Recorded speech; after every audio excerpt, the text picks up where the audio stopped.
The air in the pediatric recovery room at St. Jude's General was always a carefully calibrated mixture of antiseptic, hope, and the faint, sweet scent of juice boxes.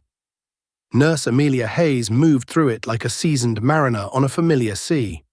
Her steps were silent, her hands were steady, and her eyes missed nothing. She adjusted the IV drip for 7-year-old Daniel Miller, her brow furrowed in concentration. The boy's breathing was shallow, his face pale against the stark white pillowcase. This was the third post-operative check in as many hours, and something felt profoundly wrong. The procedure should have been routine, a minor corrective surgery on the boy's esophagus, performed by the hospital's golden boy, Dr. Alastair Finch. Finch was a man sculpted from confidence and expensive cologne. His reputation was as pristine as his tailored Italian suits and his private clinic. The Finch Aesthetica and Wellness Clinic was the talk of the city's elite. But under the bright, unforgiving lights of the operating theatre, Amelia had seen something else. A flicker of impatience, a moment of distraction when his phone buzzed on the counter. He'd used a slightly more aggressive technique with the endoscope, a shortcut she'd seen him take before when a luncheon appointment was looming. She had noted it, as she always did, in her meticulous handwritten log. Dr. Finch utilized the Burton maneuver. Note, slight tracheal abrasion observed, vitals monitored closely. Now, hours later, Daniel's oxygen saturation was dropping. A faint wheezing sound, like air being forced through a pinched straw, accompanied every breath. It was stridor, a clear sign of airway obstruction. Panic, cold and sharp, pricked at the edges of Amelia's professional calm. She paged Dr. Finch immediately, her voice firm and clear. "Dr. Finch, I need you in pediatric recovery, room 204. Daniel Miller, I suspect post-operative esophageal swelling is compromising his airway." The response was clipped, annoyed. "Nurse Hayes, I reviewed his chart an hour ago. He's stable. Probably just a bit of residual anesthetic. Give it time." "Doctor, with all due respect, I'm looking at the patient right now," Amelia insisted, her eyes fixed on the monitor, watching the numbers dip into the danger zone. "His SATs are at 89 and falling. I can hear stridor. He's in distress." There was a heavy sigh on the other end of the line, the sound of a god being inconvenienced by a mortal. "Fine, I'm on my way." But he wasn't fast enough. The alarms on the pulse oximeter began to shriek, a high-pitched, relentless cry that echoed Amelia's own internal terror. Daniel's small body began to twitch, his eyes wide with a fear he couldn't articulate. Amelia didn't wait. She hit the code blue button on the wall, and the room was instantly flooded with the organized chaos of a rapid response team. A respiratory therapist was bagging Daniel, forcing air into his struggling lungs, while another nurse prepared an emergency intubation kit. When Dr. Finch finally swept into the room, his face was a mask of irritation that quickly morphed into one of controlled alarm. He took over, his movements swift and practiced, but the damage was done. A severe inflammatory response, likely triggered by the aggressive surgical technique, had caused the boy's throat to swell shut. It took them 20 minutes of harrowing, heart-stopping effort to secure his airway. Daniel Miller was alive, but he was now in the pediatric ICU, intubated and sedated, his prognosis uncertain. Later that night, under the buzzing fluorescent lights of the nurses' station, Amelia finished her incident report. She documented everything with painstaking detail: the initial vital signs, the precise time of her call to Dr. Finch, his dismissive response, the onset of the stridor, the code blue. Then she opened her personal logbook, a simple spiral-bound notebook where she kept her own private observations. In it, she cross-referenced the incident report with her note from the operating room, the Burton maneuver, the observed abrasion. A clear, damning line could be drawn from A to B, from a doctor's careless shortcut to a child's fight for life. She locked the logbook in her personal locker, the metal door clicking shut with a sound of finality. She knew what she had to do. The hospital's review board would need to see this. Finch had to be held accountable. It wasn't about malice. It was about patient safety. It was about Daniel Miller. As she walked out into the cool night air, she felt the grim weight of the truth she carried, unaware that Dr. Finch, watching from his office window, felt the weight of it too. and was already plotting how to make it disappear. The following week was a slow, creeping siege. Dr. Finch didn't confront Amelia directly. He was too clever for that. Instead, he employed a campaign of subtle psychological warfare. He would forget to include her in patient rounds. He would question her judgment on minor details in front of colleagues, planting tiny seeds of doubt about her competence. He'd stand just a little too close at the nurse's station, his expensive cologne a cloying, invasive presence, and ask with feigned concern, "Are you feeling all right, Amelia? You seem a bit stressed. Overly emotional, perhaps?" Amelia held her ground, her professionalism an unbreachable fortress. She knew what he was doing. He was trying to discredit her before she could present her evidence to the review committee, which was scheduled to convene the following Monday. She found solace and strength in her fiancé, Commander Marcus Thorne. Marcus was a man carved from a different kind of stone than Alistair Finch. Where Finch was polished marble, all smooth surfaces and calculated charm, Marcus was granite, solid, unyielding, with a quiet strength that ran to his very core. A commander in the Navy, he was accustomed to order, to chain of command, and to a clear, unambiguous code of conduct. Justice, to Marcus, wasn't a vague concept. It was a structural necessity. That Friday evening, he found Amelia staring out the window of their small apartment, her shoulders slumped. He wrapped his arms around her from behind, resting his chin on her head.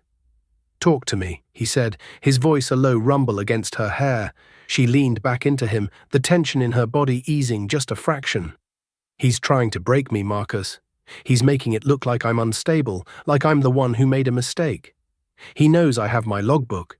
He knows it proves he was negligent." "The review board will see the truth," Marcus said with certainty. "The facts are the facts. His reputation doesn't change what the monitors showed. It doesn't change what you saw." "You don't understand how these things work," Amelia sighed, turning in his arms to face him.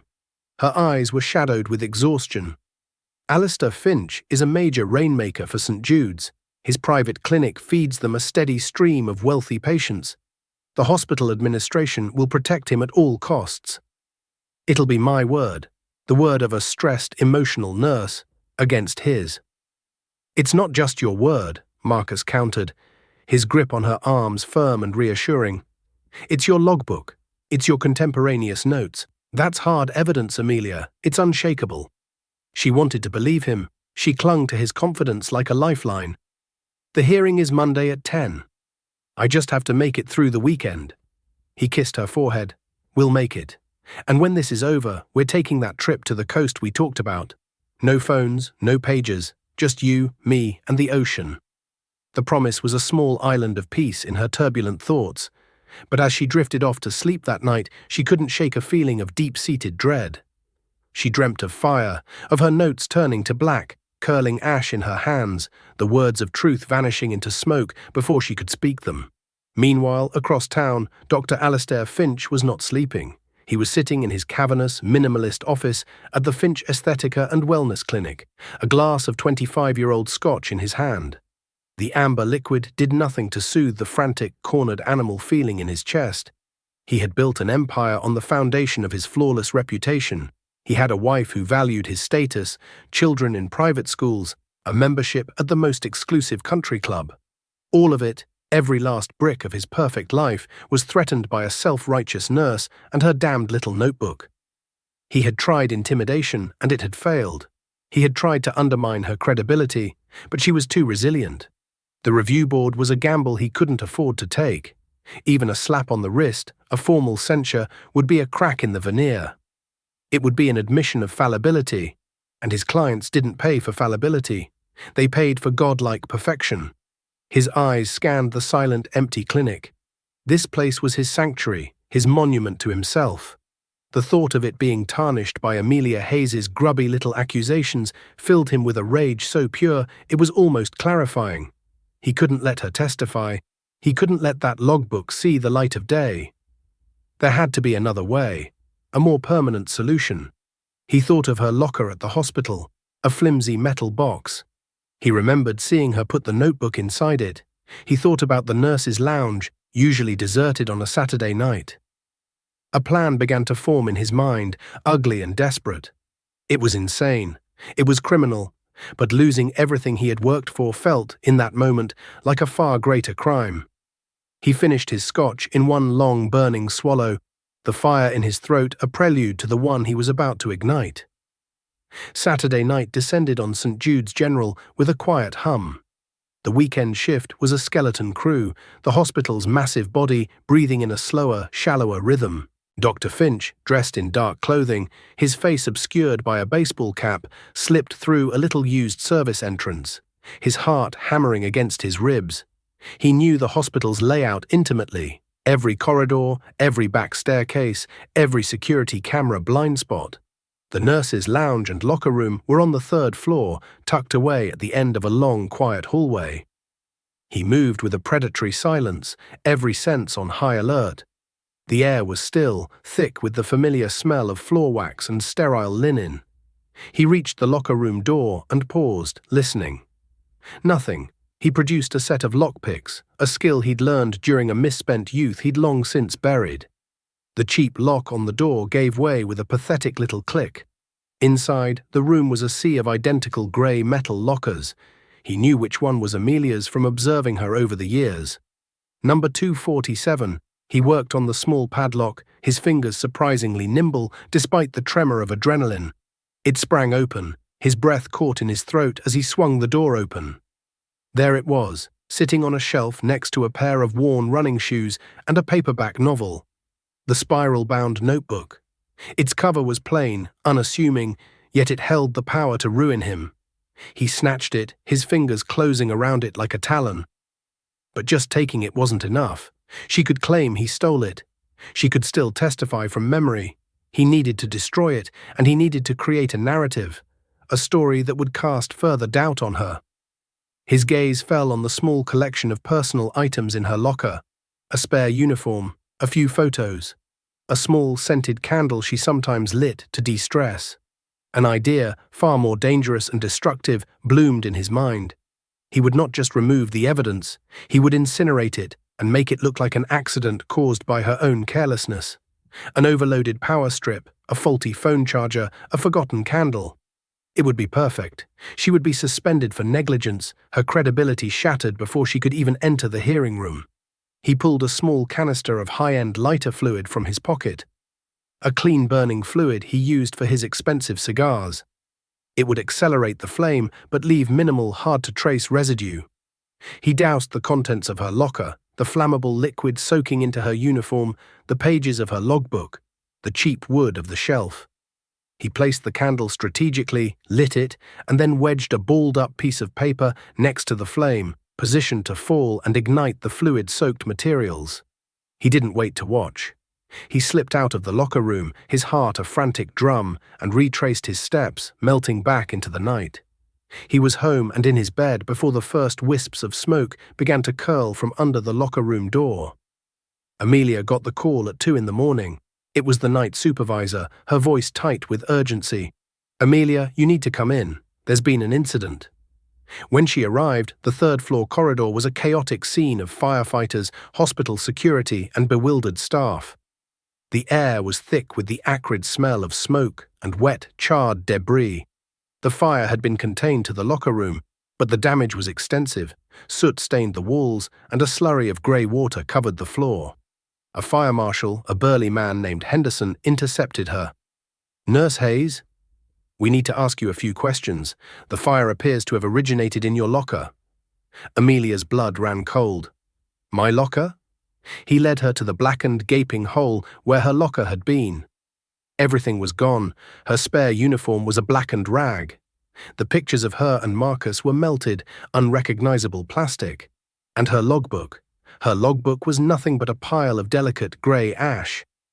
"We found the remains of a scented candle and a faulty phone charger plugged into an overloaded power strip just below," Henderson said, his tone accusatory. "It's a clear fire code violation. You're lucky you didn't burn the whole wing down." Amelia stared at the ashes, her mind reeling. The candle. She hadn't lit that candle in weeks, and she never left her charger plugged in. It was impossible. This was no accident. "No," she whispered, shaking her head, the truth hitting her with the force of a physical blow. "No, this wasn't me. It was him." It was Dr. Finch. The fire marshal sighed, a look of weary condescension on his face. "Ma'am, we have a dozen nurses who can confirm you keep a candle in your locker. The evidence points to negligence. Making wild accusations isn't going to help you." She was suspended indefinitely, pending a full investigation. The review hearing for the Daniel Miller case was cancelled. There was no evidence left to present. Dr. Finch had won. He hadn't just burned her records, he had torched her career, her reputation, and her last hope for justice. She walked out of the hospital, the stench of smoke clinging to her clothes, feeling the profound, soul-crushing despair of a battle lost before it had even begun. The dawn broke over a city shrouded in a haze of smoke and disbelief. The Finch Aesthetica and Wellness Clinic, once a gleaming beacon of modern architecture, was now a blackened, skeletal ruin. The story was on every news channel, the images of the inferno playing on a loop. The official word was suspected arson, and the speculation ran wild. Dr. Alastair Finch stood behind the yellow police tape, his face a ghastly shade of grey. His perfect suit looked wrong against the backdrop of devastation. His monument, his empire, his entire identity was a pile of ash and twisted metal. He saw not just a building, but the smouldering wreckage of his life. Amelia woke to the sound of the television in the living room. She walked out to see Marcus standing before the screen, his back to her, watching the news report. She saw the images of the burning clinic, and a complex cocktail of emotions washed over her. Shock, a flicker of dark satisfaction, and then a dawning, terrifying suspicion.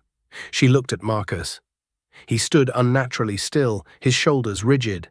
The chemical smell she'd noticed on his jacket when he came in late last night, a smell he'd dismissed as cleaning solvent from the barracks, suddenly clicked into place. "Marcus," she whispered, her voice trembling. He turned to face her. His expression was grim, his eyes holding a depth of pain and resolve she had never seen before. He didn't say a word. He didn't have to. The day they came for him was a quiet Tuesday afternoon. Marcus was in the garden when the unmarked car pulled up. He saw the lead detective, a shrewd man named Gable, step out, his face unreadable. Marcus didn't run. He didn't even look surprised. He calmly put down his gardening trowel, wiped the soil from his hands onto his jeans, and walked to the front door, where Amelia was already standing, her face pale, but her eyes fierce and terrified. As Detective Gable read him his rights, the words clinical and cold in the afternoon air, Marcus looked over the detective's shoulder at Amelia. Their eyes met, and in that silent, loaded glance, an entire universe of pain, trust, and terrifying purpose passed between them. It wasn't a look of farewell, it was a look of grim resolve, a look that said the battle was not over. It had merely changed. Phase 2 begins now. The weeks that followed were not just a living hell. They were a systematic dismantling of Amelia's life. Marcus was denied bail, the prosecutor citing his military expertise as making him a severe flight risk and a potential danger to the community.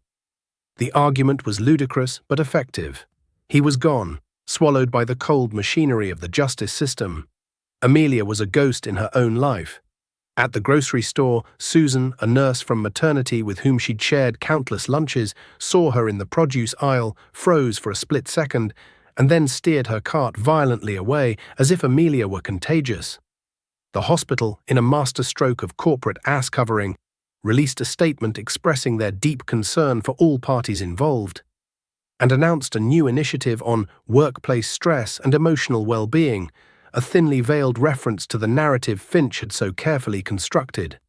Amelia was no longer just a suspended nurse, she was the unstable woman whose violent fiancé had committed an act of terror. The lowest point came during her first visit to see Marcus. The room was sterile, divided by a thick pane of smudged plexiglass. He wore a drab orange jumpsuit that seemed to drain all the color from him, yet his eyes were the same, granite steady and fixed on her. "They're going to evict me," she said, her voice cracking as she pressed her hand against the cold glass. The landlord cited a morals clause, said he can't have the fiancé of a known arsonist in his building. Marcus's jaw tightened, the only sign of the rage he was suppressing. "Listen to me, Amelia," he said, his voice a low, urgent murmur through the crackling speaker. "Remember what I told you. Hold the line. This part is supposed to hurt. It has to look real because it is real. Do you understand? Tears streamed down her face. I understand the plan, Marcus. I just don't know if I can survive it. You can, he said, his certainty a lifeline. You're the strongest person I know. Just hold the line. Meanwhile, Dr. Finch was reborn from the ashes of his clinic, a phoenix of victimhood. He gave a tearful primetime interview, his handsome face a mask of dignified sorrow. This was not just an attack on a building, he said, dabbing a perfectly feigned tear from his eye. It was an attack on healing, on progress. But we will not be deterred by violence and hatred. We will rebuild. We will come back stronger. Donations poured into a fund he established. The city's elite rallied around him. He was no longer just a successful doctor. He was a symbol of resilience.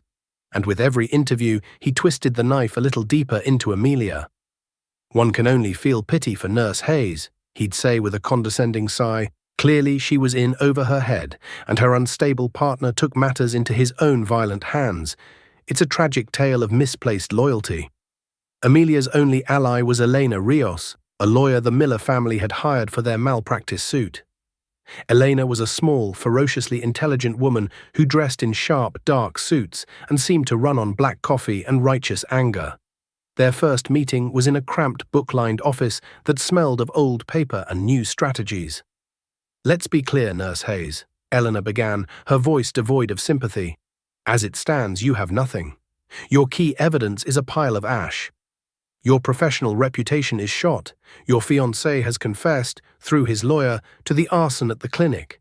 And my clients, the Millers, are left with a son who may never speak again and a lawsuit that is dead in the water. So tell me why I should waste another minute on this. Amelia took a deep breath, the coldness of the lawyer's words a bracing shock. She met Elena's gaze and didn't look away. Because Alistair Finch is a liar. Because he almost killed a 7-year-old boy and felt nothing. Because my fiancé is not a thug, he is a strategist who understands that sometimes you have to sacrifice a queen to trap a king. And because I have a perfect memory. Elena leaned back, a flicker of interest in her dark eyes. A perfect memory isn't evidence. No, Amelia agreed, but it's a start. And it's all I have left. That was the beginning. Eleanor, intrigued by the sheer audacity of Marcus's apparent self-destruction, began to dig. Her team of investigators, a pair of grizzled ex-cops, started sifting through Finch's perfect life, looking for the slightest crack. They found it in the financials of his wellness clinic, a pattern of prescribing expensive, unproven, and often unnecessary treatments. And that led them to a list of former patients. A list that included the younger sister of a waitress named Chloe Renner. The meeting with Chloe took place in the back booth of a dimly lit diner. Chloe was in her late 20s, with weary eyes and hands that were never still.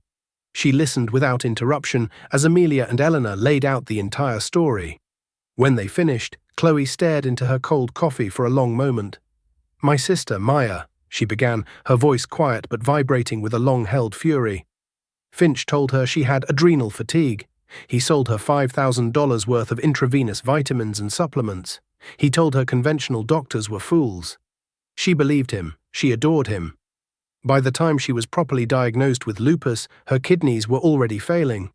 That man, he doesn't just hurt people. He sells them a beautiful lie while he picks their pockets and drains their hope. She looked up, and her eyes met Amelia's. In them, Amelia saw the same pain, the same rage. "Finch comes into my coffee shop every day," Chloe said, a dangerous idea dawning in her expression. "He likes to talk. He likes to feel important. He sees me as just the help. Someone to pour his coffee." A slow, cold smile touched her lips. "I think it's time the help started listening." The day of Dr. Finch's deposition for the Miller malpractice suit was cold and overcast, the sky the color of slate. The conference room at Elena Rios's firm was designed for intimidation. A single monolithic mahogany table sat under a harsh spotlight, reflecting the pale, anxious faces around it. Finch sat at one end, flanked by two lawyers who radiated smug entitlement. He looked utterly relaxed, a king in his court, occasionally adjusting the knot of his silk tie. Across from him sat Daniel's mother, Sarah Miller, her face a rigid mask of grief, her hands clenched so tightly in her lap, her knuckles were white. Beside her, Elena Rios was a study in stillness, her focus absolute. And beside Eleanor, Amelia sat, a silent, potent observer. Her presence was a calculated move, designed to unnerve Finch, to make him overconfident. "Dr. Finch," Rios began, her voice cutting through the oppressive silence, "can you state for the record that at no point during or after Daniel Miller's surgery did you have any reason to believe his airway was compromised?" "Absolutely," Finch said smoothly, his gaze flicking dismissively towards Amelia. "The boy was stable. Nurse Hayes, as the subsequent fire department and hospital investigations have shown, was prone to hysterics, overly emotional. Her notes from that day, which were unfortunately lost in the fire she negligently caused, were likely exaggerated to create drama where there was none. So you are stating, under oath, that Nurse Hayes was negligent and that her logbook, had it survived, would be entirely unreliable." Eleanor pressed, her tone deceptively mild. "That is precisely what I am stating," Finch said, a self-satisfied smirk playing on his lips. He leaned forward, his voice dripping with false sympathy, playing to the court stenographer. "It's a tragedy, really, a once competent nurse, unraveling under pressure. It's why we have checks and balances in a hospital, to protect patients from such instability." "I see," Rios said, her expression unreadable. She let the silence hang in the air for a long, uncomfortable moment. Then she turned to Amelia. "Nurse Hayes, do you recall the specific entry you made in your log regarding Dr. Finch's procedure?" Finch's lawyer interjected. "Objection. Her memory is not evidence. The only physical evidence was destroyed." "Indulge me," Rios said, her voice sharp. "I am establishing a baseline." Amelia met Finch's mocking gaze. Her voice was steady, clear and cold. The entry for Daniel Miller, October 17th, 14:30 hours, read, "Dr. Finch utilized the Burton maneuver. Note, slight tracheal abrasion observed. Vitals monitored closely." Finch actually laughed, a strained, ugly sound that didn't reach his eyes. How pathetic. A rehearsed line. Anyone can memorize a sentence. The original was destroyed in a fire set by her criminal boyfriend. Everyone knows that. "The original paper copy was destroyed," Amelia said, her voice now ringing with a newfound clarity and strength that made Finch flinch. She placed a sleek tablet on the table, her movements deliberate and precise. "But I'm a nurse in the 21st century, doctor. And for years, I've had a personal policy born from dealing with doctors exactly like you. Every night before I leave my shift, I photograph my handwritten logs and upload them to a time-stamped, encrypted, blockchain-verified cloud server. It's standard procedure for personal record-keeping, a digital, immutable backup against loss or damage." She swiped the screen. On the large monitor mounted on the wall, a document appeared. It was a crystal-clear, high-resolution photograph of her logbook page, the handwriting and the exact words she had just recited undeniably hers. The timestamp in the corner glowed. She swiped again. A folder structure appeared, filled with hundreds of dated entries, each a perfect, verifiable digital copy. "I have a perfect, unalterable record of every note I ever took, including the one you thought you burned." The blood drained from Alistair Finch's face. The smirk was gone, replaced by a twitching muscle in his jaw. His lawyers stared at the screen, then at each other, their expensive confidence evaporating like mist. "And speaking of burning things," Rios said, her voice dropping to a near whisper that was somehow more menacing than a shout, "you've gone to great lengths to paint my client as a liar and her fiancé as a violent thug. But men like you, doctor, you can't resist a victory lap, can you? You have to tell someone how clever you've been." She looked at the door. "Let me introduce you to Miss Chloe Renner." The door opened and Chloe walked in. She looked directly at Finch, her eyes holding none of the deference he was used to.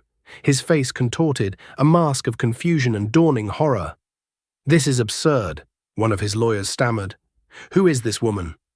"This is the woman you've been confessing to for the past 2 weeks, doctor," Rios said. She placed a small digital recorder on the table and pressed play. Finch's voice, smug and self-assured, filled the dead-silent room. "When you cut out a cancer, you have to be decisive. That nurse, she was an infection. You can't let things like that fester. So I performed a little surgery of my own, a little fire to sanitize the wound, you know? It was beautiful, poetic even. Her own candle, her own carelessness, the perfect narrative. A dry, self-satisfied chuckle echoed from the small speaker. And her brutish boyfriend, the big military hero? He proved my point for me. He reacted exactly as I knew he would. With brute force. He burned my clinic, but I burned her future first. I'd say we're more than even. I get a brand new state-of-the-art clinic paid for by insurance, and he gets a 10 by 10 cell. Checkmate. Finch shot to his feet, his chair scraping violently against the floor, his face a mottled mask of fury and panic. This is entrapment. It's an illegal recording. It's inadmissible. It's a one-party consent state, Doctor, Rios said coolly, her voice like ice. Miss Renner consented to be recorded, perfectly legal and perfectly, utterly damning. Just then, the conference room doors opened again, this time without a knock. Detective Gable walked in, flanked by two uniformed officers. His piercing gaze was locked on Alistair Finch. What is the meaning of this? Finch sputtered, his composure shattering into 1,000 pieces. It means, Gable said, his voice hard as granite as he pulled a folded warrant from his jacket pocket, that Commander Thorne's attorney contacted my office the day after his arrest. He presented a theory, a ridiculous, long-shot theory that you, Dr. Finch, were the real arsonist in the hospital fire. But we had no proof. Just the word of a man who looked guilty as sin. So the commander proposed a trap, a classic military feint. Finch stared, his mouth agape, his mind failing to process the reversal. The fire at your clinic wasn't just revenge, Doctor. It was a strategic sacrifice, Gable explained, taking a slow step toward the table. Commander Thorne knew we couldn't get to you while you were on the defensive. You were a pillar of the community. So he made you the victim. He gave you a victory so complete, so absolute, that it would make you feel safe. Untouchable. He theorized that your ego was so massive, you wouldn't be able to resist gloating. He weaponized your own narcissism against you. Gable's lips twisted into a grim smile. He sacrificed his freedom, his reputation, and subjected his fiancée to a month of public humiliation and private hell, all on the gamble that your vanity wouldn't let you keep your mouth shut. He was right. He burned a building to smoke out a rat. Gable unfolded the warrant and laid it on the table in front of Finch. Dr. Alistair Finch, you're under arrest for arson, perjury, conspiracy to obstruct justice, and witness tampering. As the officers moved in and snapped the cold steel of handcuffs around his wrists, Finch's mask of superiority finally crumbled, revealing the panicked, pathetic man beneath. A primal, guttural sound of denial escaped his throat. His eyes, wide with terror, darted around the room, from his stunned lawyers to the triumphant face of Elena Rios, to the tear-streaked but resolute face of Sarah Miller, and finally to Amelia. He saw no pity, no mercy, only the cold, clear reflection of his own ruin. He had been so certain of his victory, so blinded by his own brilliance, that he had walked directly into a meticulously crafted checkmate. His public downfall was absolute, witnessed by the very people he had tried to destroy. The media storm was immediate and ferocious. The man they had lauded as a resilient victim was now a villain of Shakespearean proportions. His tearful interview was replayed on every channel, now juxtaposed with the chilling audio of his confession. His wife filed for divorce the next day, her statement to the press a masterclass in calculated detachment. The donations to his rebuilding fund were frozen, then redirected to a new burn unit at St. Jude's, named after Daniel Miller. Weeks later, all charges against Marcus were dropped. The day he walked out of the county jail, Amelia was there. There were no grand pronouncements, no cinematic embraces. She just walked into his arms, burying her face in his chest, and for the first time in over a month, she felt the anchor of her world return. The cost had been real. The nights she had spent alone, the whispers that followed her, the cold dread that Marcus might truly be lost to the system. It had all been agonizingly real. Now, holding him, she could feel the faint tremor in his own body, the toll his calculated sacrifice had taken on him. Amelia's suspension was lifted, and she was offered her job back with a public apology from the hospital board. which she accepted on the condition of a complete overhaul of their patient advocacy and whistleblower protection policies. The Miller family's lawsuit was settled for a sum that would guarantee Daniel's care for the rest of his life. A month after that, on a bright Saturday morning, Amelia and Marcus walked down a quiet corridor at St. Jude's, a wing dedicated to long-term pediatric rehabilitation. They stopped at a room where a small boy sat at a table, diligently drawing with a set of colored pencils. The breathing tube was gone, replaced by a small clear cannula under his nose. Daniel Miller looked up as they entered, and his eyes, no longer wide with fear but bright with curiosity, lit up. He held up his drawing. It was a picture of a superhero with a nurse's cap, standing next to a soldier. He pointed a small finger first at Amelia, then at Marcus. His mother, Sarah, stood from her chair, her face wet with tears. "He draws this every day," she whispered. "The speech therapist says he's making progress. He's a fighter." Amelia knelt beside the boy and gently touched his shoulder. "You're the real hero, Daniel," she said softly. He looked at her, then pointed to his own chest and gave her a thumbs up, a gesture of pure, uncomplicated courage.